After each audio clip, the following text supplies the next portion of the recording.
On ne pourra plus faire de la croissance comme avant parce que la croissance, évidemment, ça vous conduit à épuiser les ressources. Maintenant, le problème, c'est que la croissance pollue et qu'elle détériore le climat et que, évidemment, ça va créer une série de catastrophes qu'il faut pouvoir éviter.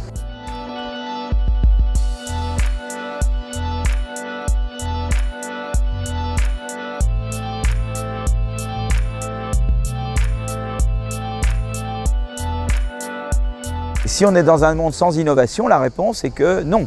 La croissance, elle passe que par l'accumulation du capital, et l'accumulation de capital, eh bien, ça pollue. Voilà, il y a une contradiction entre croissance et environnement. Mais quand vous êtes dans un monde avec innovation, alors oui, l'innovation verte est la solution au problème.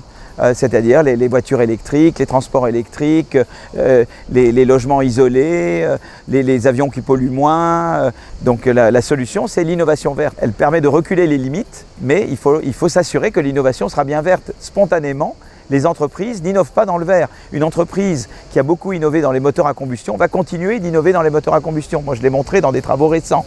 Donc, il faut que le gouvernement soit là, ou les États, pour rediriger le changement technique, pour forcer les entreprises et les individus à aller vers des choses qui sont pour l'environnement. Et ça, vous le faites. Alors, il y a la taxe carbone, qui est évidemment un moyen, mais on a vu avec les gilets jaunes qu'une taxe carbone mal faite, ça ne fonctionne pas. Voilà, c'est pas acceptable. Donc, il faut une taxe carbone plus intelligente, mieux répartie entre les différentes catégories sociales. Et puis, il y a d'autres instruments que la taxe carbone.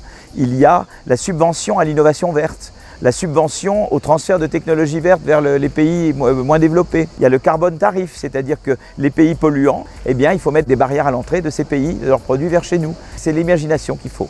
Et c'est l'investissement. Il faut investir. On a les taux d'intérêt très bas ou négatifs. Eh bien, la France et d'autres pays peuvent tirer avantage de ça au niveau européen pour faire un emprunt qui finance la transition énergétique.